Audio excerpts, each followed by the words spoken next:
Good evening, जय हिंद सभी को। मेरी वॉइस आ रही है आप सभी को? बताइए। हेलो, नेहा है गुड और इवनिंग सर। सोनाली, जी यही सर। दो लोग जुड़े हैं, गुड बाकी इवनिंग और सर। कोई नहीं जुड़ा है ना। चलिए, good evening, very good evening, कोई बात नहीं। चलिए, हम लोग डिस्कस कर रहे थे। चलिए सबसे पहले स्टार्ट करते हैं। सबसे पहले आप सभी का ई शिक्षा संवाद यूट्यूब चैनल में स्वागत है, जिसके माध्यम से हम लोग जूम क्लासेस भी करते हैं। जूम क्लासेस में हम लोग लाइव क्लासेस करते हैं, जिसमें हम लोग के डिस्कस, हम लोग जो है टॉपिक को डिस्कस करते हैं। डिस्कस करने के साथ साथ जैसे हम वर्चुअल रूप में एक दूसरे के सामने बैठकर हम लोग बातें डिस्कस करते हैं, वैसे ही हम लोग की ऑनलाइन क्लासेस जो होती है उसमें भी हम लोग डिस्कस कर रहे हैं, जिसमें हम लोग एनटीए यूजीसी नेट के सिलेबस को लेकर यहाँ पर डिस्कस करते हैं। जो कि आज आपकी तारीख है, आपकी क्या है, 2 मई तारीख है आपकी। 2 मई के बाद और सभी को ये पता भी है कि एनटीए यूजी सेट का फॉर्म फिलिंग डेट 30 अप्रैल से लेके 22 मई तक है। जो लोग अभी भर लेंगे, जल्दी जल्दी अपना भर लीजिए। जो लोग थोड़ा सा लेट करेंगे उनके लिए दिक्कतें हो सकता है, आगे आने वाले समय में सर्वर प्रॉब्लम कर जाती है, इसलिए फटाफट आप लोग भर लीजिए। ठीक, फिर इसमें हम लोग क्या करते हैं, एनटीए यूजी नेट के अकॉर्डिंग हम लोग यूनिट कौन सा पढ़ रहे हैं, यूनिट 6 पढ़ रहे हैं। यूनिट 6 आपका रिसर्च है, आपका रिसर्च है आपका। ठीक है, रिसर्च में हमने बताया था कि रिसर्च होता क्या है। रिसर्च का मतलब बताया था कि कोई पुरानी चीजें, पुरानी चीजों में कोई नई चीजों को जोड़कर जो हम लेकर आते हैं, अपने उपयोगी बनाते हैं और लोगों के लिए व्यावहारिक बनाते हैं, नवीन हो। ठीक, इन सब चीजों को लेकर हम आते हैं। तो यहाँ पर डिस्कस किया था, इसके टाइप्स को हम लोगों ने डिस्कस कर लिया है। इनके अप्रोच जो होते हैं, अप्रोचेस में क्वालिटेटिव क्वांटिटेटिव को हम लोगों ने डिस्कस किया। फिर इसके बाद हम लोगों ने रिसर्च डिजाइन के बारे में डिस्कस कर रहे थे। क्या कर रहे थे? रिसर्च डिजाइन के बारे में। ठीक, रिसर्च डेजिग्न, जिसको रिसर्च डिजाइन बोलते हैं, शोध अभिकल्प बोलते हैं। अगर ये कहा जाता है, कल हम लोगों ने ये डिस्कस किया था, अगर ये कहा जाए कि जिस व्यक्ति को रिसर्च डिजाइन बनाना आ गया, उसने समझ लीजिए पूरे के पूरे रिसर्च को, रिसर्च में अपनी पकड़ बना ली। क्यों? क्योंकि रिसर्च डिजाइन बहुत इंपॉर्टेंट पॉइंट होता है आपका।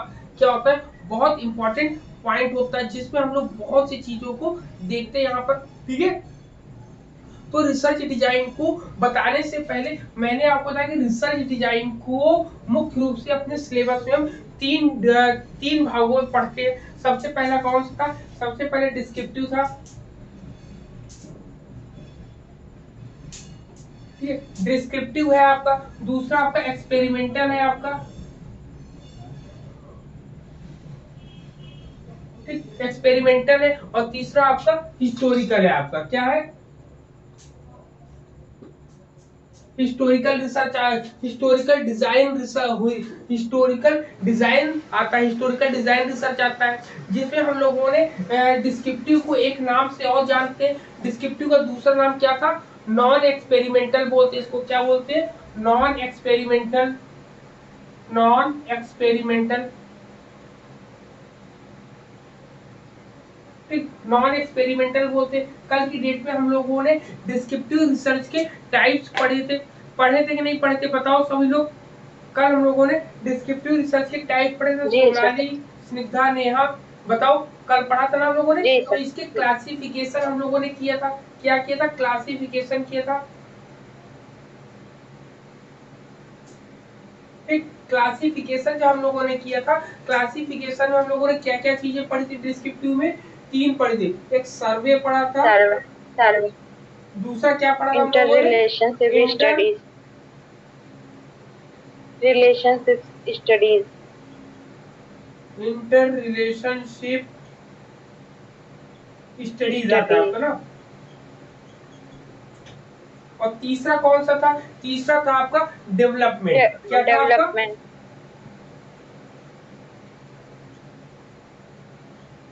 डेवलपमेंट। इसी को जेनेटिक स्टडीज बोलते हैं। क्या बोलते हैं? Genetic, genetic genetic studies studies. बोलते हैं, स्टडीज बोलते हैं। यहाँ पर ये पॉइंट्स पढ़े थे।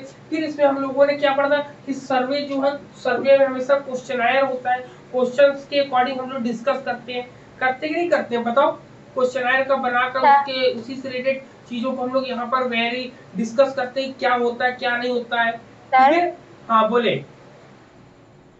सर सर्वे में सिर्फ क्वेश्चनर होता है। हाँ, सर्वे में सिर्फ क्वेश्चनर की बात हम लोग करते हैं यहाँ पर। इसमें ऑब्जर्वेशन नहीं आता है सर। सर्वे में ऑब्जर्वेशन का कोई ज्यादा पॉइंट नहीं होता, ऑब्जर्वेशन कोई मतलब नहीं, क्योंकि वहां पर सर्वे में हम पहले से ही अपने क्वेश्चन बनाकर जाते हैं वहां पर डिस्कस करने के लिए, ठीक है। सर्वे में यही होता है कि सबसे पहले हम लोग क्या पहले से हमारे माइंड में क्वेश्चंस तैयार रहते हैं और उसी क्वेश्चंस को लेकर हम लोग वहां पर बात करते हैं हम लोग।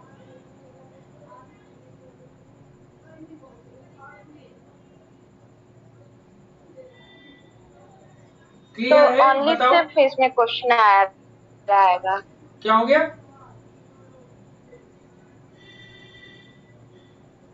कह रहे हैं मतलब ओनली सिर्फ इसमें क्वेश्चन ही आएगी, मतलब हाँ, क्वेश्चन प्रश्नावली आइडिया ही आएगी। आएगी अब बस। सबसे पहले डिस्क्रिप्टिव रिसर्च के बारे में हम लोग बात करेंगे या डिस्क्रिप्टिव डिजाइन के बारे में बात करेंगे। तो कहते हैं डिस्क्रिप्टिव डिजाइन में कहता है कि descriptive research describe what is some time now as non experimental research. इसको हमेशा कभी कभी हम लोग गैर प्रयोगात्मक शोध के अंतर्गत रहते हैं। इसमें कहता है कि it deals with the relationship between variable. इसमें क्या होता है, कह रहा है कि यह जो है चरों के बीच संबंधों को, परिकल्पनाओं के परीक्षण और सार्वभौमिक वैधता जो होती है इन सब चीजों को लेकर चलता है। यहाँ पर क्या होता है कि डिस्क्रिप्टिव रिसर्च करता है, क्या है? कहता है कि descriptive research investigate phenomena in their natural setting and involve measurement, classification and analysis, comparison and interpretation. कल मैंने बताया था ना, जिसमें जो है ये माप करता है, वर्गीकरण करता है, विश्लेषण करता है, तुलना करता है, फिर इसके बाद जाके व्याख्या करता है। कल मैंने बताया था ना, पूरे के पूरे स्टेप बताए थे इसमें। फिर इसमें क्या आता है, इसके जब इसकी कैटेगरी को हम डिवाइडेशन करते हैं या हम कहते हैं कि वर्णनात्मक शोध को हम जब डिवाइड करते हैं, भागित करते हैं, तो ये 3 कैटेगरी में ये होता है। कहते हैं descriptive research has been classified into 3 categories, जिसमें 3 कैटेगरीज में सबसे पहले सर्वे स्टडीज आता है, दूसरा इंटर रिलेशनशिप स्टडीज आता है और तीसरा डेवलपमेंटल या जेनेटिक स्टडीज आता है। ठीक, इस पे हम लोगों ने डिस्कस किया था। हम लोगों ने डिस्कस करने के बाद फिर इसके बाद आते हैं कि सर्वे क्या होता है। सर्वे के बारे में हम लोग पढ़ लेंगे। सर्वे कहता है कि survey means that branch of social scientific investigation that studies large and small population or universal by selecting and studying samples chosen from the population to discover the relation incident distribution and interrelationship of sociological and psychological variable। ठीक, तो क्या कहता है कि सर्वेक्षण का अर्थ क्या होता है। तो सर्वेक्षण का अर्थ होता है सामाजिक वैज्ञानिक अन्वेषण। सामाजिक वैज्ञानिक अन्वेषण का मतलब क्या होगा कि समाज में रहकर उसको सिस्टमेटिक वे से लागू करके उसमें जो भी चीजें खोजनी है वह खोजने की जो शाखा होती है, चाहे आपका छोटा पॉपुलेशन हो, चाहे छोटी जनसंख्या हो, चाहे बड़ी जनसंख्या हो, सभी के लिए यहाँ पे इन्वेस्टिगेट करते हैं। और इन्वेस्टिगेट करने के लिए ये सर्वे मेथड का हम यूज करते हैं। तो इसमें क्वेश्चनर मेथड को हम लोग सबसे ज्यादा प्रयोग करते हैं। ठीक, अब इसमें जो खोजे आते हैं तो हम सबसे पहले सर्वे में देखते हैं कि कौन हमें आसानी से मिल जाएगा। तो यहाँ पर जो सर्वे में किसी भी टॉपिक को या किसी भी स्टडी को स्टडी करना है, अध्ययन करना है, तो उसके घटना के बारे में जानेंगे, उसके सामाजिक परिवेश के बारे में जानेंगे और उसके मनोवैज्ञानिक चरों के बारे में, वेरिएबल्स के बारे में, साइकोलॉजिकल वेरिएबल्स के बारे में जानते हैं। तो वो सर्वे रिसर्च हो जाता है। सर्वे में क्या होता है, हम अपने नियर अबाउट, अपने आसपास के एटमॉस्फेयर के अकॉर्डिंग चीजों को डिस्कस करते हैं, यहाँ पर बात करते हैं। ये हो गया। फिर आता है इंटर रिलेशनशिप। इंटर रिलेशनशिप में अभी कौन कौन से डिवाइडेशन हमने बताए थे, बताओ जरा। इंटर रिलेशनशिप में सर कैजुअल कंपैरेटिव स्टडीज था, कोरिलेशन एंड प्रेडिक्शन स्टडीज था और cross culture and comparative studies था। हाँ, इतनी चीजें हम लोग को मिली थी वहां पे ना। तो इसमें इसमें आपका क्या आता है, कैजुअल कॉम्परेटिव स्टडी, जिसको बोलते हैं कारण तुलना अध्ययन। कल लिखा था, का नहीं लिखा था, चलो लिख लो। Casual comparative, casual comparative studies, comparative studies. Sir कल भी लिखवाया था। ठीक, इसको हिंदी में क्या बोलते हैं, कारण तुलनात्मक अध्ययन, कारण तुलनात्मक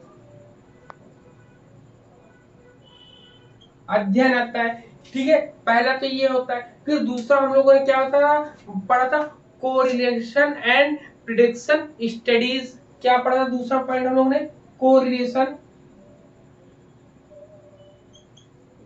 कोरिलेशन एंड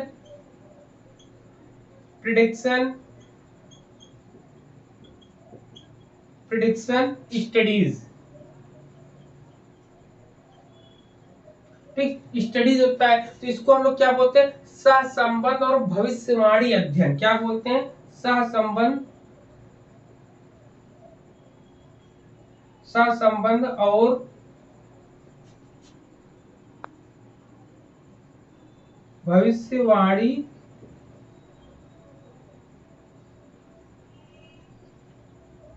अध्ययन होता है आपका। ठीक है, ये होता है। फिर इसके बाद हम लोगों ने बोला था एक तीसरा, कौन सा था, जरा तीसरे वाले का नाम बताओ। Sir cross cultural and comparative. हाँ, cross cultural, cross cross cultural and comparative.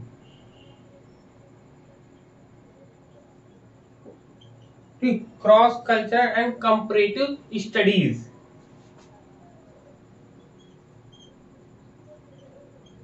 ठीक, स्टडीज जिसको हम लोग बोलते हैं क्रॉस सांस्कृतिक और तुलनात्मक अध्ययन, क्रॉस सांस्कृतिक और तुलनात्मक अध्ययन। ठीक है, ये आता है आपका। ये 3 पॉइंट पर हम लोगों ने कल की डेट में डिस्कस किया था। इसमें अब इसमें क्या होता है, सबसे पहले इंटर रिलेशनशिप होता क्या है इसके बारे में जान लेते हैं। तो ये कहता है, कह रहा है कि the studies that endeavour to discover relationship between variable fact of the existing phenomena are called interrelationship। कहता है अध्ययन जो मौजूद, कहता है कि जो भी स्टडीज है मौजूदा स्थिति के विभिन्न तथ्यों के बीच संबंधों को खोजने का ये प्रयास करता है। कहता है घटनाओं के बीच ऐसा कौन सा संबंध है जो इन दोनों को जोड़े हुए है। तो इसीलिए इसको इंटर रिलेशनशिप बोलते हैं। मतलब इसमें कॉज और इफेक्ट के प्रभावों को ज्यादा अच्छे तरीके से देखने का प्रयास किया जाता है। इसमें कहते हैं कि the attempt to trace relationship between facts that will provide deeper insight into the phenomena. कहते हैं कि ये मतलब तथ्यों के बीच के संबंधों का पता लगाने का प्रयास करते हैं और ये भी पता लगाते हैं कि गहराई से इन दोनों के बीच अंतर्दृष्टि रूप से क्या प्रदान करा गया जो इन दोनों के बीच में इतना संबंध है। ठीक है, तो ये होता है। इसमें कहते हैं कि आकस्मिक रूप से इनके अंतर्गत जो अचानक, आकस्मिक का मतलब अचानक से जो रिलेशनशिप होता है उसके बारे में ये बताते हैं यहाँ पर। क्लियर है, बताओ यहाँ पे। ठीक है, तो इसमें भी यही होता है, इसमें भी यही होता है। ये दो तो समझ में, लेकिन क्रॉस कल्चरल के बारे में कल हमने एग्जांपल दिया था कि क्रॉस कल्चरल क्या होता है, जब दो संस्कृतियां एक दूसरे को काटती हों, विरोधाभास मतलब एक दूसरे के विपरीत होती है, तो उसी को हम क्रॉस कल्चरल स्टडीज कहते हैं। इसमें फिर कहते हैं कि in cross cultural and comparative studies the researcher aim is make explicit comparison of a number of societies। मतलब कहता है व्यापक स्तर पर हम सांस्कृतिक और तुलनात्मक अध्ययन करते हैं तो शोधकर्ता का उद्देश्य स्पष्ट रूप से तुलना करना होता है। क्या दो संस्कृतियां आपस में आएंगी, दोनों की आपस में जब हम लोग तुलना करते हैं, कहां पर करते हैं? कई समाजों के, कई सामाजिक समूह होंगे, कई सामाजिक समूहों को एक साथ रखेंगे। मान लो एक ये सामाजिक समूह, एक ये है और एक ये है। अब इन दोनों में क्रॉस चेकिंग करेंगे। चेकिंग भी क्या करें, उनके कल्चर के बारे में लेके उनसे चीजें डिस्कस करेंगे। तो ये आता है क्रॉस कल्चरल के रूप में। क्लियर? ये 2 पॉइंट्स क्लियर हो गए। हम लोगों ने पहले सर्वे किया, फिर इसका इंटर रिलेशनशिप पढ़ा, फिर इसके बाद ये तीनों को डिस्कस किया। हाँ बोले आप। सर ये जो कैजुअल कंपैरेटिव स्टडीज है, इसी को एक्स पोस्ट फैक्टो रिसर्च भी बोलते हैं ना? मैंने बताया था ये ना, कि नहीं बताया था? हाँ हाँ तो इसी में सर, इसको जोड़ लिखवाए सकते थे हैं। कि एक्स कैजुअल पोस्ट क्या होता है? कारण तुलनात्मक अध्ययन। वहीं पर कारण एक्स पोस्ट फैक्टो क्या बोलते हैं?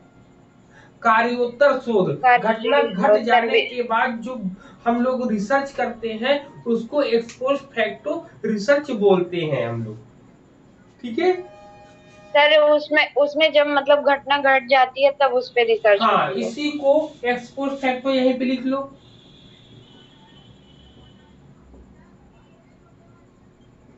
एक्स पोस्ट फैक्टो रिसर्च भी बोलते हैं।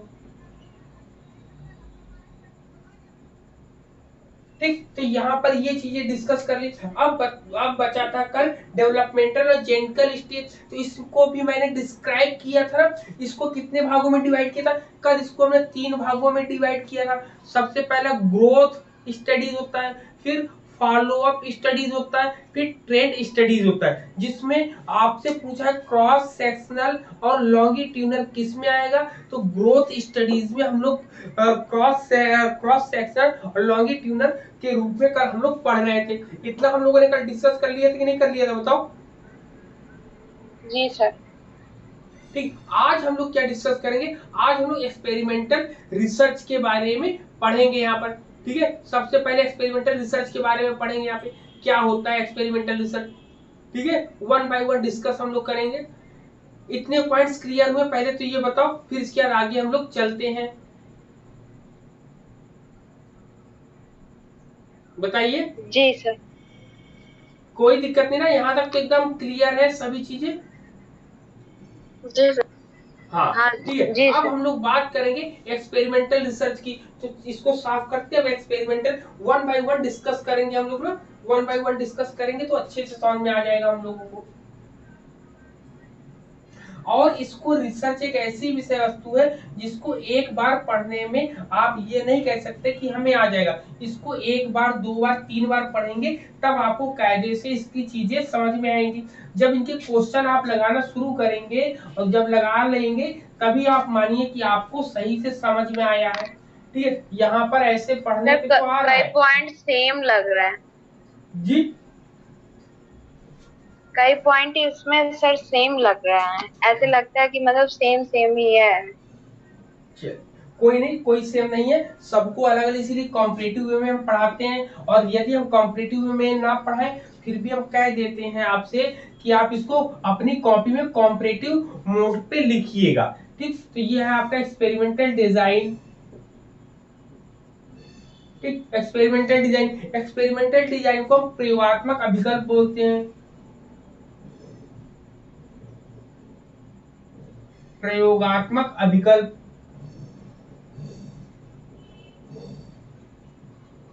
ठीक, प्रयोगात्मक अभिकल्प होता है। कुल मिला के ये एक एक्सपेरिमेंटल रिसर्च जो होता है, एक्सपेरिमेंटल डिजाइन जो होता है, कुल मिला के हमें क्या देता है? एक ब्लूप्रिंट बनाने का आइडिया देता है। क्या होता है इसमें? कह सकते हैं कि यहाँ पर इसके की पॉइंट लिखेंगे। ये सबसे पहले ब्लूप्रिंट बनाने का हमें एक नजरिया देता है। क्या देता है? ब्लूप्रिंट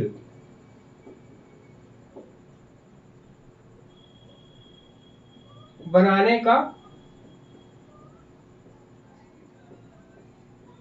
नजरिया प्रदान करता है। ठीक है, ब्लूप्रिंट बनाने का एक नजरिया प्रदान करता है। अब एक्सपेरिमेंटल रिसर्च में आखिर होता क्या है तो जान लो। एक्सपेरिमेंटल रिसर्च में सबसे पहले कंट्रोल होता है। क्या होता है? कंट्रोल होता है। कंट्रोल होता है। दूसरा क्या होता है, पहला तो कंट्रोल, दूसरे में मैनिपुलेशन करते कंट्रोल करके, ठीक है, मैनिपुलेशन करते हैं, मैनिपुलेशन करते हैं। तीसरा पॉइंट क्या होता है, तीसरे पॉइंट में ऑब्जर्वेशन करते हैं हम लोग, ऑब्जर्वेशन करते हैं हम लोग। फिर चौथे पॉइंट पे हम लोग क्या करते हैं, चौथे पॉइंट पे फिर रेप्लिकेशन करते हैं,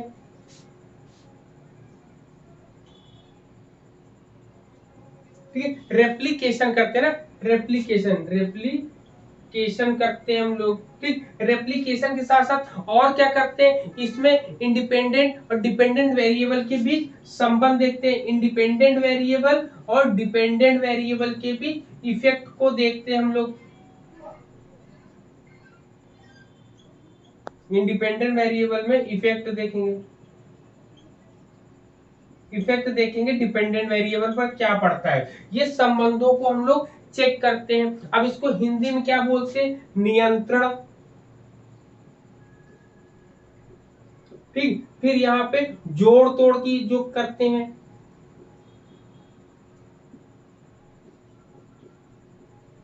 जोड़ तोड़ होता है। फिर ऑब्जर्वेशन में से होता है अन्वेषण, क्या होता है, ऑब्जर्वेशन को हिंदी में क्या बोलते हैं, अवलोकन, अवलोकन, अवलोकन, अवलोकन करते हैं। रेप्लिकेशन में होता है रिपीट करना, क्या होता है, बार बार दोहराना, इसको लिखेंगे दोहराना,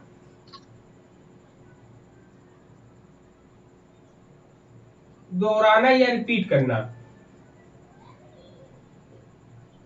रिपीट करना होता है। और आईडी का मतलब क्या होता है, इंडिपेंडेंट स्वतंत्र चर होता है, इसका मतलब, इसका मतलब होता है इंडिपेंडेंट, इंडिपेंडेंट वेरिएबल,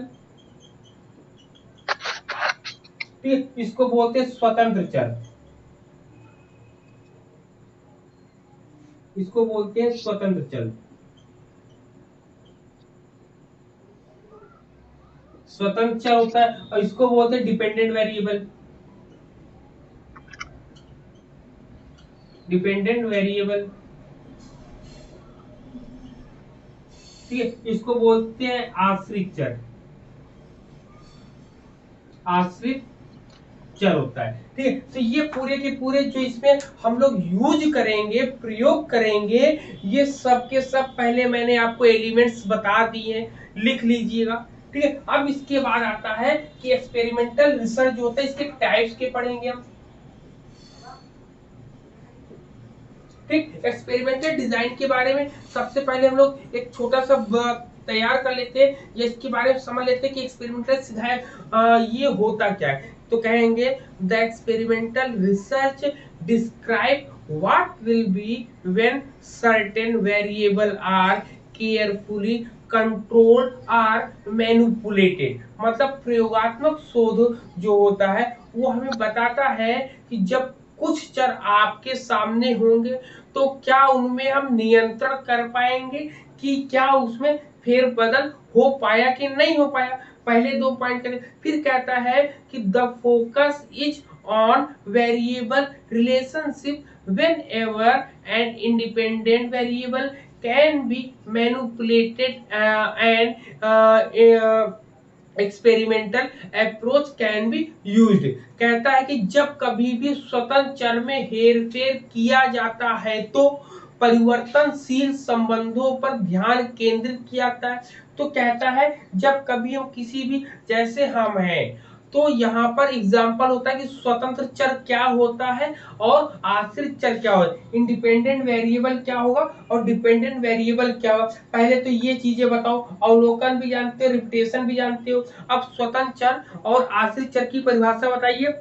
चलो नेहा बताओ स्वतंत्र चर क्या होता है। सर स्वतंत्र चर का मतलब वो फ्री होता है, उस पे किसी का कंट्रोल नहीं होता है, और डिपेंड वो होता है जो स्वतंत्र चर पे डिपेंड रहे। जैसे कि कॉफी हमारा स्वतंत्र हो जाएगा और आश्रित हमारा नींद हो जाएगा। कैसे कैसे, फिर से एग्जाम्पल बताना। सर जो कैफीन होता है कैसे? वो हमारा स्वतंत्र चर हो कौन जाएगा। कौन स्वतंत्र कॉफी होता जैसे है? इसका एग्जाम्पल होता है ना। हाँ, कौन सा, क्या एग्जाम्पल दे रही क्या हो सर? आप? सर कॉफी का, कि कॉफी पीने से नींद चली जाती है। हाँ हाँ। तो सर वही कह रहे हैं कि कॉफी हमारी स्वतंत्र होती है और नींद आश्रित होती है। ये कंडीशन बताओगी यही हो। तो समझ में नहीं आएगा। अब स्वतंत्र चर क्या होता है, आश्रित चर क्या होता है, अब इन चीजों को जो हम सीधे रूप में किसी को देखकर बता सकते हैं तभी तो हम बता सकते हैं। स्वतंत्र का मतलब होता है जो अपने आप में जोड़ तोड़ कर सके, वो स्वतंत्र होता है। सर हम पहले हम वही जैसे बताएं। एग्जाम्पल में आप कह सकते हो, एक विद्यालय में एक कक्षा होती है, एक कक्षा में एक अध्यापक होता है और ढेर सारे बच्चे होते हैं, मतलब स्टूडेंट होते हैं। अब अध्यापक जो पढ़ाएगा वही बच्चे सीखेंगे। अध्यापक जो है गलत पढ़ाएगा तो बच्चे भी गलत पढ़ेंगे, अध्यापक सही पढ़ाएगा तो बच्चे भी सही पढ़ाएंगे। कुल मिला के बच्चे किस पर डिपेंड है? टीचर पर। तो जब कभी टीचर जो होता है वो स्वतंत्र होता है किसी भी चीज को जोड़ने तोड़ने के लिए अपने अंदर, जबकि जो स्टूडेंट होते हैं वो टीचर पर डिपेंडेबल रहते हैं। तो यहाँ पर डिपेंडेबल या डिपेंड वेरिएबल, जिसको आश्रित चर बोलते हैं, बच्चों के रूप में या स्टूडेंट के रूप में आप समझ सकते हैं, और इंडिपेंडेंट आप एज ए टीचर के रूप में आप समझ सकते हैं कि टीचर न्यू सर फैक्ट्स को प्रेजेंट लेकर टाइम में आएगा। टीचर क्या होगा, new sir facts. Present time में आप इंडिपेंडेंट हैं और हम लोग डिपेंडेंट। हाँ, ये समझाने के पॉइंट ऑफ व्यू से बताया जा रहा है, ठीक है, कि यहाँ पर पूरा का पूरा फोकस इनका क्या होता है, कंट्रोल पर होता है, मैनिपुलेशन पर होता है, ऑब्जर्वेशन पर होता है, रिपीटेशन पर होता है, और इंडिपेंडेंट वेरिएबल। अब ये भी देख, अब इतनी चीज पता होगी। अब ये देखा था एक्सपेरिमेंटल रिसर्च में, एक आपको जब कभी एक्सपेरिमेंटल रिसर्च आप पढ़ोगे तो एक्सपेरिमेंटल रिसर्च में दो प्रकार के ग्रुप बनाए जाते हैं, ठीक। एक कंट्रोल ग्रुप होता है और एक जो है सिंपल ग्रुप। मतलब कुल मिला के ये कह सकते हैं, एक टीचर है वो रिसर्च कर रहा है एक्सपेरिमेंटल डिजाइन पे, उसने क्लासरूम में दो ग्रुप बना दिए, एक ग्रुप ए है और दूसरा ग्रुप बी है, ठीक है। अब ये देखना चाहता है कि किस पर किसका प्रभाव पड़ता है, मतलब किसमें हम जोड़ तोड़ करते, कहते हैं कि जो बच्चा इस ट्रॉफी को जीतेगा उसको ढेर सारा इनाम मिलेगा, ठीक। जो ये ट्रॉफी जीतेगा उसको ढेर सारा इनाम मिलेगा। अब टीचर क्या करता है, सबसे पहले लर्निंग प्रोसेस को डेवलप करता है। तो दोनों बच्चे तो एक समान है, लेकिन यहाँ पर इसने क्या किया, इसके अंदर कुछ नई चीजों को जोड़ने का प्रयास किया और इसके अंदर कुछ भी नहीं किया। जब टीचर ने ए वाले को कुछ थोड़ा बहुत अच्छी चीजें दी, नए ट्रिक्स दिए, नई टेक्निक्स दिए, तो टीचर ने क्या कहा कि कंट्रोल ग्रुप में उसने क्या किया, कोई नई चीज डाली कि वो जल्दी से प्रोग्रेस कर जाए, जल्दी से चीजें सीख जाए और इनाम को जीत जाए। जबकि वही दूसरा ग्रुप होता है, नॉन कंट्रोल ग्रुप होता है, जिस पर किसी प्रकार का कोई नियंत्रण नहीं होता है,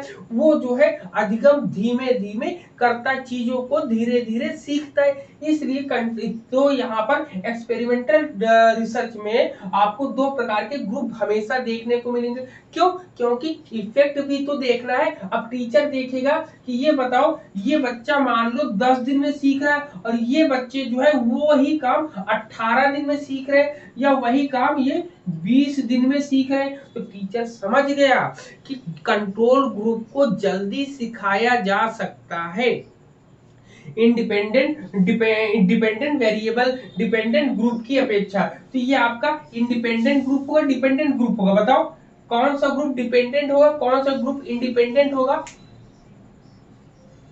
सर जिसको सर ये ट्रीटमेंट दिए दोनों जा रहा है। डिपेंडेंट।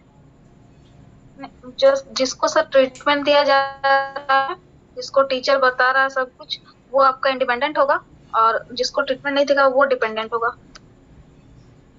सर सही बोल रहे हैं सर कि गलत बोल रहे हैं? उल्टा सर बोले। यहाँ एक क्वेश्चन था। हाँ बोले। सर जिससे को सर यहाँ पे जैसे कि दोनों स्टूडेंट हैं, अगर इस तरीके से देखें कि बी ग्रुप को कोई भी कंट्रोल नहीं किया जा रहा है, वो नॉन कंट्रोल है, तो वो उस तरीके से इंडिपेंडेंट हो जाएगा।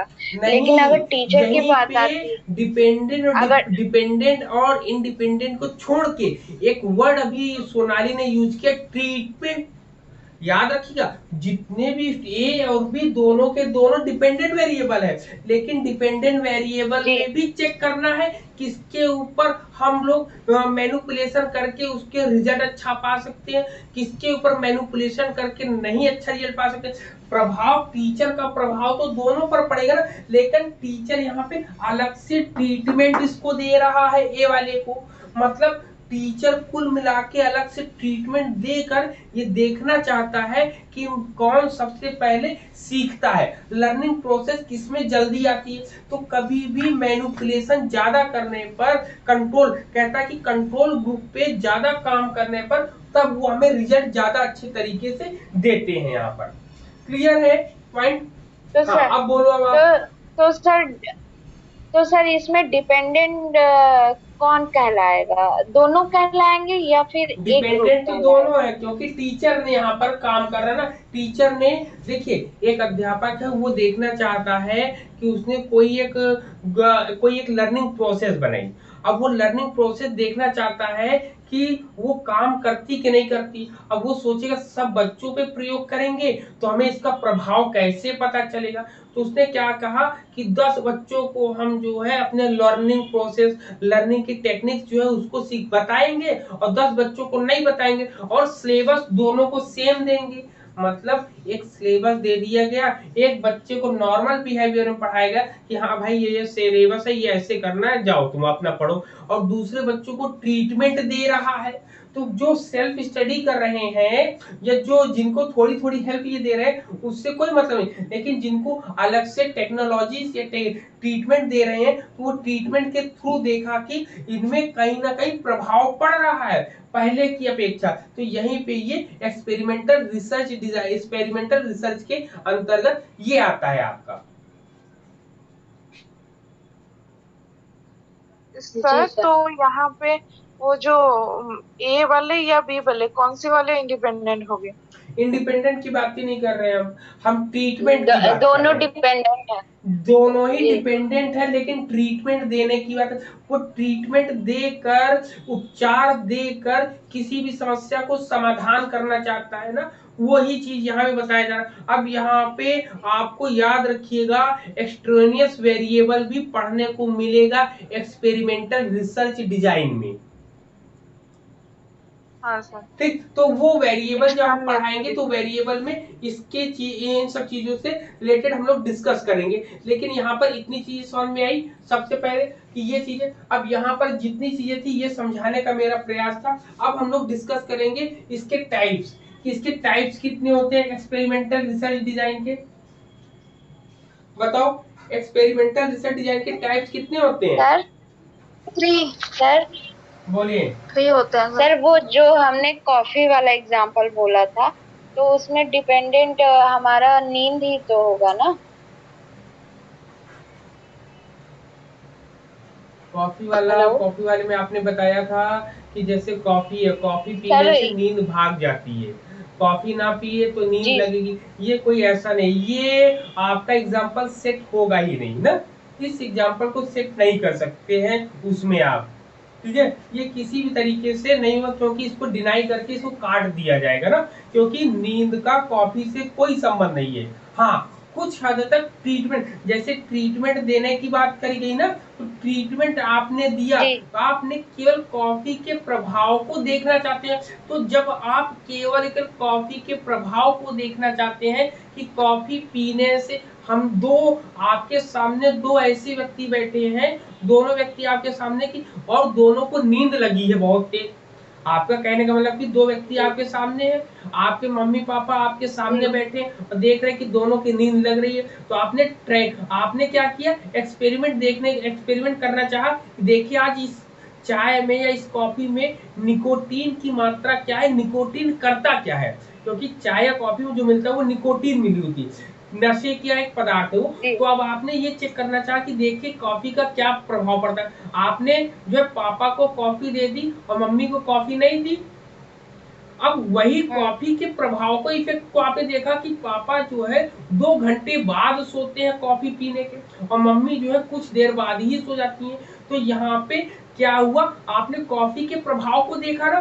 तो कॉफी जो है आपकी क्या है, इंडिपेंडेंट वेरिएबल हो गया, और जो पीने वाला है या कि मम्मी पापा दोनों वो डिपेंडेंट वेरिएबल हो गए, क्योंकि डिपेंड तो दोनों कॉफी पर ही थे ना।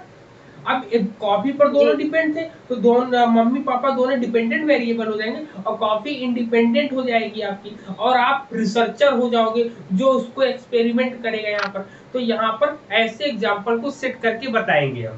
क्लियर? तो सर ये इसमें हमारा कॉज और इफेक्ट देखना आ जाएगा। हाँ, कारण और प्रभाव को देखा जाएगा यहाँ पर। जी सर। ठीक, अब यहाँ पर इसके टाइप्स की बात करेंगे तो इसके टाइप्स मुख्य रूप से 3 होते हैं। आपका प्री एक्सपेरिमेंटल होता है,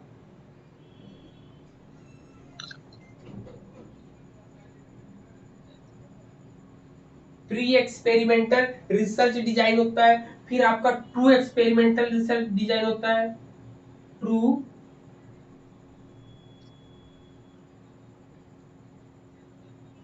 एक्सपेरिमेंटल रिसर्च डिजाइन होता है, और तीसरा कौन सा होता है, क्वासी एक्सपेरिमेंटल रिसर्च डिजाइन। क्या होता है? हाँ, अब आया, आवाज आ रही, बताओ। जी सर। ठीक, तो यहाँ जी पर सर। इसके डिवाइडेशन की बात हम करेंगे, जिसको हम लोग हिंदी में भी लिख ले। प्री एक्सपेरिमेंटल को बोलते हैं पूर्व प्रायोगिक अनुसंधान डिजाइन, पूर्व प्रायोगिक ये होता है, अनुसंधान डिजाइन होता है, अनुसंधान अभिकल्प होता है। ट्रू को क्या बोलते हैं, ट्रू को सत्य या सही, सही प्रयोगात्मक रिसर्च डिजाइन होता है आपका, दूसरा आपका। और तीसरा क्वासी को क्या बोलते हैं, क्वासी को बोलते हैं अर्ध प्रयोगात्मक,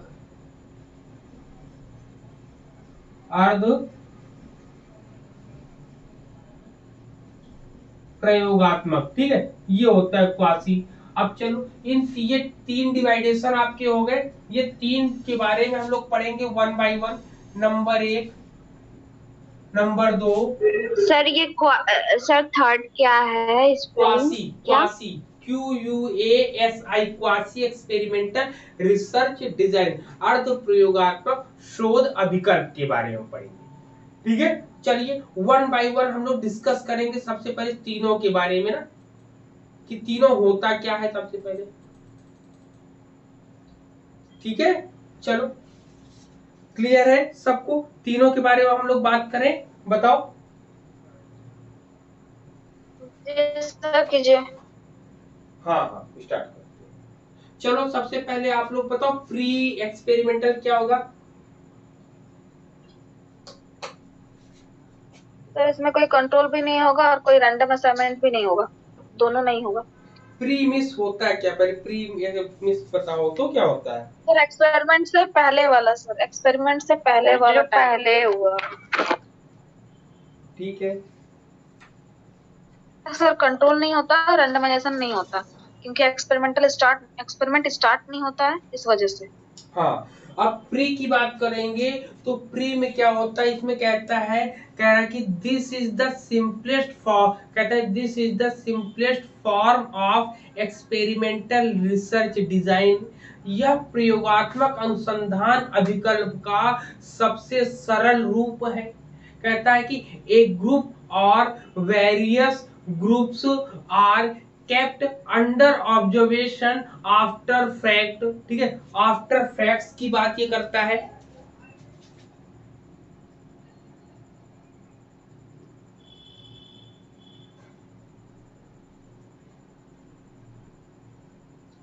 सर जूम कर दे थोड़ा। जूम कर दें? जी सर। सर साइड वाला हट जाए तो कोई बात नहीं। जी सर।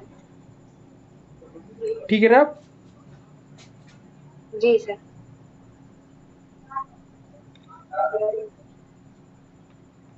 चलो ठीक है, चलो यहाँ पर देखते हैं। तो यहाँ पर हम लोगों ने क्या कहा, ये कह रहा है कि एक समूह या विभिन्न समूहों को, जो समूहों के जो कारण होते हैं और उनका प्रभाव होता है, उन कारण और प्रभाव के लिए उनके कारकों पर विचार किया जाता है और उन पर ध्यान दिया जाता है। आमतौर पर यह समझने के लिए इसका प्रयोग हम करते हैं प्री एक्सपेरिमेंटल का, कि जो लक्षित समूह होता है, कहेंगे it is usually conduct to understand whether further investigation need to be carried out on the target group. कह रहा target group due to which it is considered to be cost effective. ठीक है, कॉस्ट इफेक्टिव की बात मतलब कहता है कि यहाँ पे लक्षित समूह पर आगे जांच की आवश्यकता है, जिसके कारण इसे लागत प्रभावी माना जाता है। मतलब कि कुल मिला के टारगेट ग्रुप यहाँ पे देखा जाता है, टारगेट ग्रुप की बात करते हैं। और इससे पहले अभी हम लोग को सोनाली कुछ बता रही थी ना, सोनाली ने क्या क्या बताया था कि प्री एक्सपेरिमेंटल जो डिजाइन होता है, इसमें क्या होती है इसकी विशेषता। इसकी विशेषता होती है प्री एक्सपेरिमेंटल डिजाइन में कि इसमें हम लोग नो रेंडमाइजेशन होता है। क्या होता है बताओ? तो नो रैंडमाइजेशन होता है, नो नो रैंडमाइजेशन रेंडमाइजेशन होता का है, नो मतलब तो कंट्रोल बताओ। होता है। नो रेंडमाइजेशन आप बता रहे हो, नो रेंडमाइजेशन का मतलब तो बताओ क्या होता है?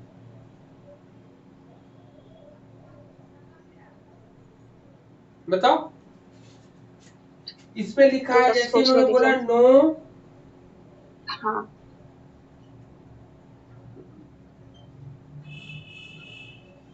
No randomisation. नो रेंडमाइजेशन का मतलब क्या होता है? सबसे पहले तो ये पता हो रेंडमाइजेशन होता क्या है। हम लोग का एनटीए यूजीसी ने जो रोल नंबर जो हम लोग को सेट करता है, वो रेंडमाइज के आधार पर करता है। क्या रेंडमाइज के आधार पर क्या होता है? रेंडमाइजेशन की डेफिनेशन क्या होगी? जहां पर सभी के चुने जाने की पूरी संभावना हो। आप भी आ सकते हो, हम भी आ सकते हैं, सब लोग आ सकते हैं। अब कई लोग सोचते हैं कि नेट का फॉर्म जो है एक साथ एक ही समय पर भरेंगे, एक ही टाइम, केवल 1 सेकेंड का अंतर होगा और हम साथ में बैठ जाएंगे। तो ये उनकी भूल है। क्यों? क्योंकि एनटीए वालों ने अब जो रोल नंबर है उसको रेंडमाइज कर दिया है। अब जो रेंडमाइज कर, लेकिन प्री एक्सपेरिमेंटल रिसर्च डिजाइन में क्या होता है, पूर्व प्रयोगात्मक शोध विकल्प में क्या होता है, इसको टारगेट ग्रुप में लेते हैं। टारगेट ग्रुप में लेने का नो रेंडमाइजेशन होता है, मतलब सर, मतलब इसमें यादृच्छिकता नहीं लेते हैं। अगर शुद्ध हिंदी बोले तो इसमें क्या कहते हैं, सर उसका हिंदी वर्ड याद नहीं आ रहा है। यादृच्छिक मतलब बोलते हैं। उसको, यस सर, यस सर, मतलब उसमें हम लोग ये नहीं करते हैं। हाँ, जैसे यादृच्छिक नहीं इसमें जो करते। क्योंकि टारगेट ग्रुप लिखे हैं ना सर, मतलब एक टारगेट ग्रुप को हम टारगेट कर ले रहे हैं, लेकिन जब नो रैंडमाइजेशन होगा ना सर, तो रैंडमाइजेशन जब होगा तब हम लोग टारगेट ग्रुप नहीं रहेगा। बहुत सारे बच्चों में से जैसे हम कलेक्शन करते हैं, जैसे लॉटरी वगैरह करते हैं, तो वो टाइप करेंगे। और नो लॉटरी रैंडमाइजेशन है, मतलब हम फीवर समझिए, ड्रा है और टिपिक यस सर, यस सर, तालिका यस है, सर, इन वो सब चीजों को जब रैंडमाइजेशन हम में करते आएगा। हैं, हाँ, तो यहाँ पर जैसे हाँ, टारगेट ग्रुप ले लिया, तो अब हमें कहीं भागना नहीं है। हाँ। हमारा पर्पजिव सैंपलिंग को हम यूज करें। टारगेट ग्रुप का मतलब है कि हम जैसे ऐसी सर चीजों को लेंगे जो हमारे टारगेट को कंप्लीट करें, और ऐसी चीजों को नहीं लेंगे जो हमारे टारगेट को प्रॉब्लम करे। तो हम लोग रेंडमाइजेशन में चल, अब ये कहा जाए कोई भी व्यक्ति जो तैयारी करता है वो रेंडमाइज करता है कि नॉन रेंडमाइजेशन में रैंडमाइजेशन करता में है? से हमारा हम लोगों का पेपर 1 आ जाएगा, क्योंकि उसमें बहुत सारे सब्जेक्ट्स हैं सर। और अगर नॉन रैंडमाइजेशन में बोलेंगे तो फिर एडुकेशन सब्जेक्ट हो गया कि एक ही सब्जेक्ट पे ध्यान है, तो एक टारगेट ग्रुप है कि एडुकेशन सब्जेक्ट वालों को पढ़ाना है। और अगर पेपर 1 पढ़ा रहे हैं हम, तो उसमें आपका नॉन रैंडमाइजेशन आ जाएगा कि उसमें बहुत तरह तरह के बच्चे आएंगे। बिल्कुल सही है सर बिल्कुल। एग्जाम्पल? हाँ, उसमें अनेक सब्जेक्ट वाले बच्चे आएंगे। ठीक है। नो रेंडमाइजेशन, अगर नो रेंडमाइजेशन है तो नो कंट्रोल भी होगा।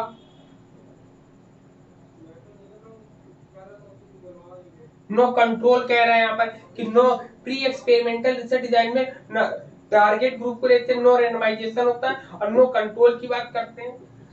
नो कंट्रोल के साथ साथ इन्होंने बोला है क्या कि इन्वेस्टिगेशन, इसमें केवल क्या करते हैं, इनमें ओनली इन्वेस्टिगेशन करते हैं, ओनली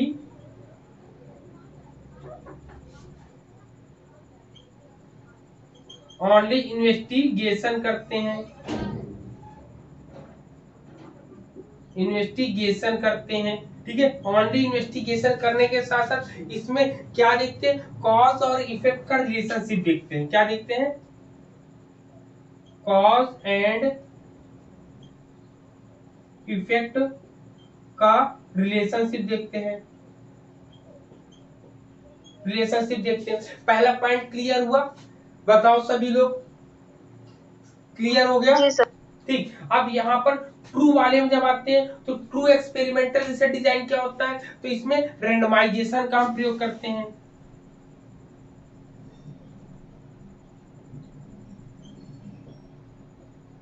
ठीक, रेंडमाइजेशन का यूज करते हैं, और ये कंट्रोल ग्रुप को लेता है, कंट्रोल करने वाली चीजों को लेता है ट्रू एक्सपेरिमेंटल रिसर्च डिजाइन में। ठीक है, किसको लेता है, ट्रू एक्सपेरिमेंटल डिजाइन की अगर हम बात करेंगे तो कहता है कि true experimental research design is the most accurate form of experimental research design. ठीक है, तो यहाँ पे एक्यूरेसी की बात करते हैं, एक्यूरेट की। सर इसमें रेंडमाइजेशन में क्या आएगा, मतलब रेंडमाइजेशन का मतलब होता है, आपने ये कहा कि आप वो लूडो खेलते हो, लूडो खेलते नहीं, ले खेलते जी हैं, सर। तो लूडो खेलते हैं, जब जी। पासा फेंकते हैं आप लोग, डाइस को फेंकते हैं, तो क्या आपको पता रहता है कि कौन सा नंबर आएगा कौन सा नहीं आएगा? Sir lottery method? नहीं, मैंने लूडो की बात करी है अभी। जब आप डाइस को फेंकते नहीं हो, सर, डाइस को खटखटा के फेंकते हो, तो उसमें आपको पता रहता है क्या नहीं कि कौन सा नंबर आएगा? नहीं पता रहता ना, तो उसी को नहीं रेंडमाइजेशन बोलते हैं। लेकिन जब कभी आपको पता है कि आपको कौन सी चीजें लेनी, कौन सी चीजें नहीं लेनी है, तो वो नॉन रेंडमाइजेशन में चला जाता है। क्लियर? तो रेंडमाइजेशन का मतलब यही होता है कुल मिला के आपका। क्लियर है? जी सर। ठीक। जी सर। हाँ, तो एक्यूरेसी मतलब की, सर एक्यूरेट की संभावना बात जिसको करता है। बोलते हैं सर, किसी को भी लेने की संभावना, प्रोबेबिलिटी जो बोलते हैं सर, प्रोबेबिलिटी जो बोलते सर हैं, प्रायिकता। मतलब इसमें हाँ, ये प्रायिकता होगा जो ना होता कि है सर, चुनने की संभावना नहीं होती। हाँ, इसमें चुनने की नहीं, संभावना होती है, इसमें किसी को भी सभी चुनने के की संभावना चुने होगी। जाने की संभावना होती, एक भी आ संभावना सकता है, होती है, दो भी जी आ सर। सकता है, तीन भी आ सकता है, चार भी आ सकता है, पांच भी, छह भी। इन छह अंकों में तो कोई भी सर चीज आपने आ सकती है। तो सर आपने फर्स्ट वाले में भी तो यही लिखा है कि जहां पर सभी के चुने जाने की संभावना हो, नो रेंडमाइजेशन में। नहीं, नो रेंडमाइजेशन बोला है, मैंने रेंडमाइजेशन वहां पर समझाया है। अब यहाँ पे कह रहा है कि नो रेंडमाइजेशन मतलब सभी के चुने जाने की आवश्यकता नहीं, सभी के चुना जाना ये जरूरी है, बल्कि उसमें से कुछ चुनिंदा लोगों को ले लेंगे। जैसे एक कंपनी में हमें एम्प्लॉय रखना है, उसके लिए मैंने जॉब्स के लिए एडवर्टाइजमेंट निकाल दिया। अब मुझे पता चला कि मेरे यहाँ 4 पोस्ट है और मेरे 4 रिलेटिव आ गए। क्या हो गए, मेरे यहाँ 4 पोस्ट है मेरी कंपनी में और मेरे 4 रिलेटिव आ गए। तो अब बताओ, वहां पर सभी को आप चुन सकते, सभी लोगों में से प्रतियोगिता करा के आप किसको चुनोगे? वही 4 लोगों को ही तो चुनोगे। जब वही 4 लोगों को आप चुन रहे हो तो क्या रेंडमाइजेशन हुआ? क्या सभी के चुने जाने की संभावना थी क्या? नहीं थी। जब ऐसी कंडीशन हो जाती है इसको बोलते हैं नो रेंडमाइजेशन। लेकिन आपने क्या कहा कि भाई उस कंपनी में आप अकेले नहीं हो, बल्कि उसमें जो है आपका पार्टनर्स भी है, और आपका पार्टनर जो है इसका विरोधी है कि हम अपने सगे संबंधियों को रखें, बल्कि वो कह रहा है कि काबिल लोगों को रखो। तो कहता है कि चलो काबिल लोगों को रखना है तो रेंडमाइजेशन तो करना ही पड़े, मतलब सबका इंटरव्यू लेंगे, जो बेटर होगा उसको लेकर रख लेंगे, जो इनके क्राइटेरिया में फिट होगा। तो ये रेंडमाइजेशन की कहानी है आपकी। आप समझ में आया? सर तो तो सर इसमें एग्जाम्पल जो आपने पेपर फर्स्ट का दिया है तो वो कैसे आएगा इसमें? पेपर फर्स्ट का सोच लो।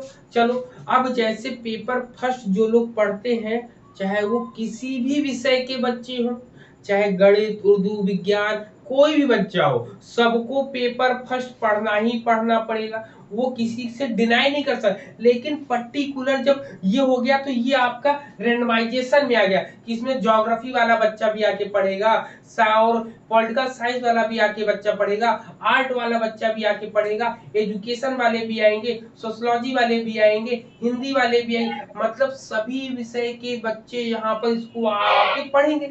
लेकिन जब कभी सब्जेक्ट पेपर 2 की बात आती है तो पेपर 2 सबके लिए इंडिविजुअल होता है। तो यहाँ पर नो रेंडमाइजेशन की बात आती है यहाँ पर कि यहाँ पर हम ज्यादा विकल्प मेरे पास नहीं है, मात्र एक विकल्प है जो आपने पीजी में कर रखा हो उसी को लेके चलते हैं। तो यहाँ पे नो रेंडमाइजेशन होता है, मतलब यहाँ पर सभी को चुन नहीं सकते, केवल एक ही विषय को हम चुन के आगे बढ़ेंगे। तो आप समझ में आया कि कैसे तो दिया सर जाएगा? जी सर आ गया, लेकिन कंफ्यूजन यही हुआ है क्योंकि जब सोनाली दी बोली है एग्जाम्पल टारगेट का बोली है कि सर टारगेट में पेपर हमारा 2 आ जाएगा और देखो रैंडमाइज रुको रुको में रुको रुको, सुनो सुनो पेपर सुनो। 1। टारगेट ग्रुप जैसे टारगेट ग्रुप हो गया ना, जैसे टारगेट ग्रुप जैसे सर पढ़ा रहे हैं तो सर का टारगेट हाँ, ग्रुप क्या है? हाँ, एजुकेशन सब्जेक्ट में जो जो पढ़ने वाले बच्चे हैं वो टारगेट ग्रुप में आएगा। ठीक है, अब टारगेट हाँ, ग्रुप में हम लोग 8 बच्चे हैं तो इसमें रेंडमाइजेशन सर नहीं करेंगे क्योंकि हमको एजुकेशन के बच्चे ही। लेकिन जब सर पेपर 1 पढ़ाएंगे तो सर को जरूरी नहीं है कि सिर्फ वो एजुकेशन के बच्चे को पढ़ाए, वो किसी भी सब्जेक्ट के बच्चे को पढ़ा सकते हैं।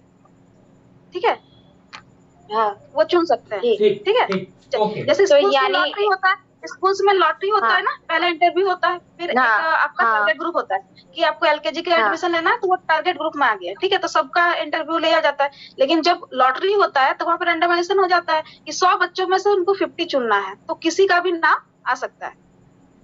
ठीक, ओके, यानी कि अभी नो सैम्पलिंग रेंडमाइजेशन होती में है, भी पेपर अभी 2 ही सैंपल वाला हमारा मैंने आएगा। पढ़ाया नहीं है, बल्कि आपके सिलेबस में ये पहले दे दिया गया है। इसलिए आप इसको अभी इतनी डेफिनेशन जान लो कि रेंडमाइजेशन मींस होता है जहां पर सब लोगों को हम चुन सकते हैं। नॉन रेंडमाइजेशन में होता है जहां पर सभी के चुने सैम्पलिंग जाने की पढ़ेंगे सर संभावना तब नहीं होती। कंफ्यूजन दूर बस हो इतनी जाएगा। लाइन याद रखो, अभी जब हम लोग सैंपल पढ़ेंगे तब हम आपको पूरी की पूरी कहानी बताएंगे 1 बाय 1। ठीक, तो अभी यहाँ पर इसी इतनी चीजों को पकड़ के चलो। ठीक है, तो यहाँ पर ये होता है। तो सर मेरा एग्जाम्पल यहाँ पे सही है ना कि नो रेंडमाइजेशन में हमारा पेपर 2 आ जाएगा और रेंडमाइजेशन में पेपर 1 आ जाएगा। हाँ ठीक है, पेपर बनाएगा। हाँ ठीक, चलो अब ये हो गया, यहाँ पर इतनी चीजें क्लियर हुई। अब वहीं पे क्वासी एक्सपेरिमेंटल रिसर्च डिजाइन क्या होता है? क्वासी एक्सपेरिमेंटल को हम कह सकते हैं या अर्ध शब्द। अब देखिए, यह खुद ही अपने आप को बताता है, ये अपने आप को बताता है कि यह जो है अर्ध शब्द से समानता का संकेत मिलता है। कहता है the word quasi indicate resemblance. ठीक है, रिसेम्बलेंस की बात करता है।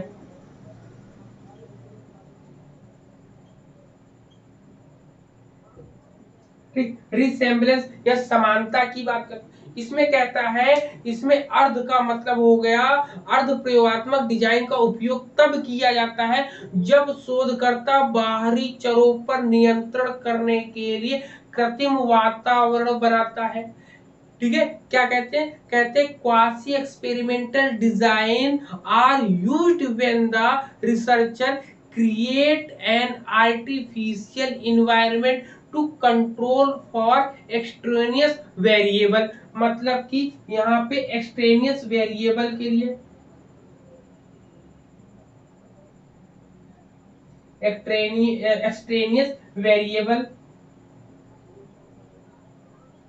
एक्सट्रेनियस मतलब बाह्य चर को क्या करेंगे? सर बाह्य यहाँ पे रिसेम्बलेंस का मतलब क्या होगा हिंदी में? बाह्य चर। ठीक है, यहाँ पे लिखा है बाह्य चर। सबसे पहले क्वासी एक्सपेरिमेंटल का हम यूज क्यों करते हैं? तो आपने पूछा रिसेम्बल का मतलब होता है दोनों में, ये रिसेम्बल का मतलब होता है जैसे बीच का जो पार्ट होता है, जिसमें दोनों चीज, जो बीच का पार्ट होता है उसमें जैसे एक हाथ इधर एक हाथ इधर, इन दोनों की क्वालिटीज बीच वाले भाग में जो होती है उसको रिसेम्बल बोलते हैं। ठीक है, दोनों का मिला जुला रूप जो होता है आपका, ठीक वो होता है। अब इसमें कहते हैं ये आपका क्वासी एक्सपेरिमेंटल रिसर्च डिजाइन का हम प्रयोग क्यों करते हैं, तो कहता है कि जब कभी, क्या कहता है, क्वासी एक्सपेरिमेंटल डिजाइन का हम कब प्रयोग करते हैं, जब हमें एक्सट्रेनियस वेरिएबल पर कंट्रोल करना होता है। क्या करना होता है, इस पर एक्सट्रेनियस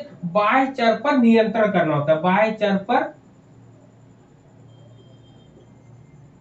नियंत्रण करना होता है। जब हमें बाह्य चर पर नियंत्रण करना होता है तब हम इसका प्रयोग करते हैं। क्वेश्चन यही आ सकता है कि जब कभी बाह्य चर पर नियंत्रण करना हो तब हम किस एक्सपेरिमेंटल डिजाइन, किस रिसर्च डिजाइन का प्रयोग करेंगे, तब आप बताओगे क्वासी एक्सपेरिमेंटल रिसर्च डिजाइन का हम प्रयोग करेंगे। लेकिन जब कहीं एक्यूरेसी चेक करनी हो, किसी ग्रुप की एक्यूरेसी चेक करनी हो, तब कौन सा आएगा, तो एक्यूरेसी चेक करने के लिए आपको ट्रू एक्सपेरिमेंटल रिसर्च डिजाइन होगा। लेकिन जब कभी आपको टारगेट ग्रुप दिया जाए कि टारगेट ग्रुप पर हमें डिजाइन बनाना है, तो आप प्री एक्सपेरिमेंटल रिसर्च डिजाइन बनाओगे। टारगेट ग्रुप का मतलब पहले से डिसाइड हो जाता है कि हमारा टारगेट क्या है, उसी पर वर्क करना है, इसलिए आपका प्री और ट्रू और क्वासी होता है। दोनों तीनों चीजें समझ में आई, बताओ।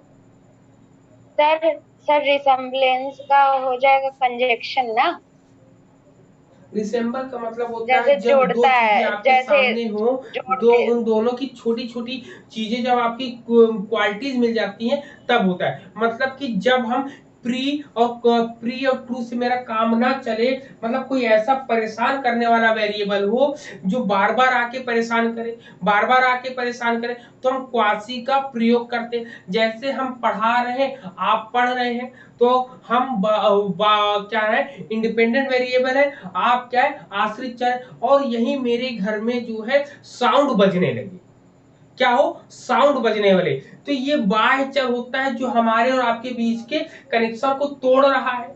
अब वहां पे बाह्य चर क्या होता है, हमारे और आपके बीच को परेशान करके वो डिपेंडेंट वेरिएबल पर अपना प्रभाव स्थापित करना चाहता है, मतलब मेरे प्रभाव को खत्म करके आप पर अपना प्रभाव स्थापित करना चाहता है, तो उसी को बाह्य चर बोलते हैं। समझ में आ रहा है बात? जी सर। अब इसको कंट्रोल करने के लिए करता क्या है क्वासी एक्सपेरिमेंटल, बताओ, तो ये जो है करता है आर्टिफिशियल इन्वायरमेंट बनाता है। क्या बनाता है,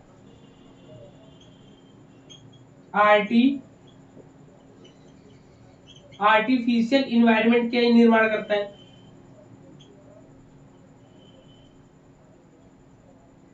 ठीक, आर्टिफिशियल इन्वायरमेंट बनाने का ये काम करता है। ठीक है, आर्टिफिशियल जब प्रयोग कर लेता है तो इस कहता है कि with quasi experimental research design the research lacks control over when the treatment is administered और assigned test unit to the experiment and control group in a non random fashion. ठीक है, क्या कहता है, कहता है कि जब शोधकर्ता बाह्य चरों पर नियंत्रण करने के लिए कृत्रिम वातावरण का निर्माण कर लेता है, तब अर्ध प्रयोगात्मक शोध डिजाइन जो होता है उसके साथ अनुसंधान के जो नियंत्रण का जो प्रभाव होता है, जो अभाव, सॉरी, नियंत्रण का जो अभाव होता है, तो उसको समाप्त करने के लिए जो अभाव, जो कमी होती है, कंट्रोल करने की जो कमी होती है, उस कमी को पूरा करने के लिए हम क्वासी का प्रयोग करते हैं। जैसे इंडिपेंडेंट वेरिएबल हमेशा प्रभाव डालता है, डिपेंडेंट वेरिएबल, लेकिन हम आप पर प्रभाव नहीं डाल पा रहे हैं और साउंड जो है आवाज करता जा रहा है, तो इसको रोकने का जो काम करेगा वो करेगा क्वासी एक्सपेरिमेंटल रिसर्च डिजाइन, वो काम करेगा आपका। समझ में आ रहा है? जी सर।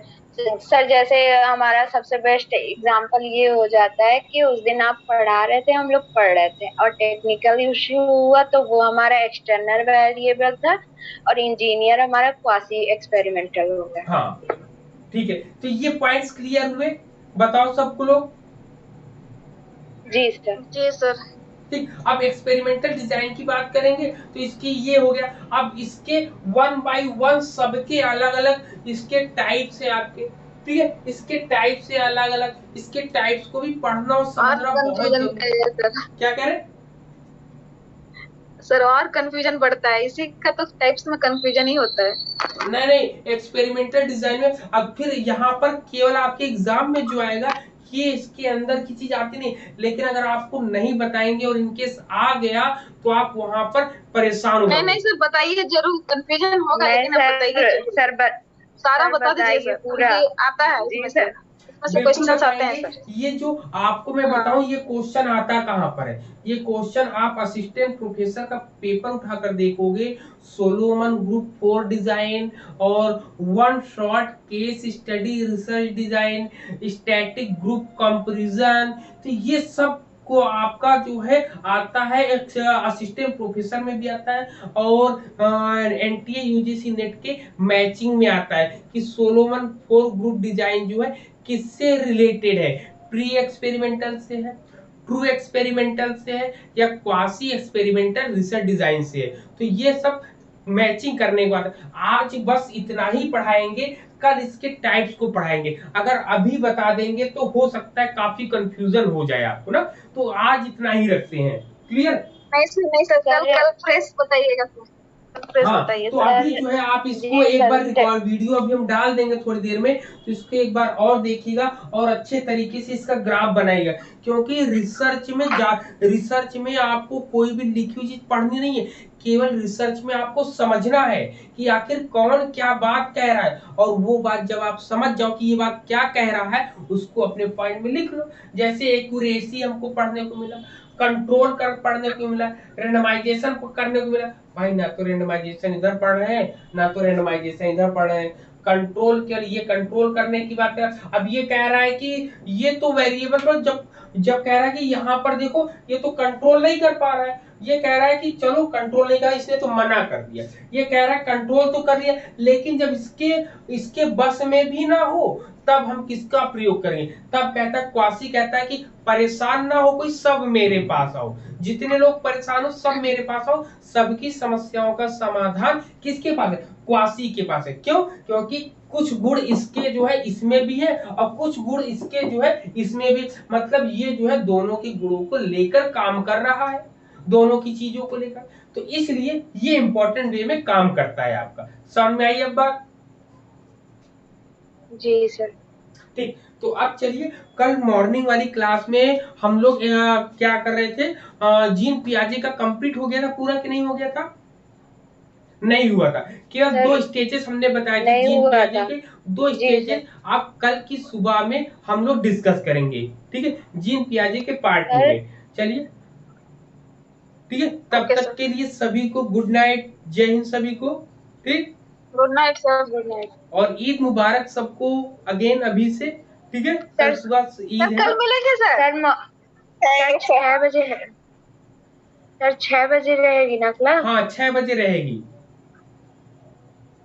जी सर। जी सर। ठीक है, सर मौसम आज खराब है, अगर मौसम खराब हो गया तो शायद कुछ नेटवर्क इशू हो। चलो आप लोग रिकॉर्डेड देखना है, क्योंकि डिले करने से क्या हो सिलेबस और पीछे जाएगा ना। चलिए जी सर। ठीक ठीक, ओके, गुड नाइट, गुड जय नाइट हिंद सभी को।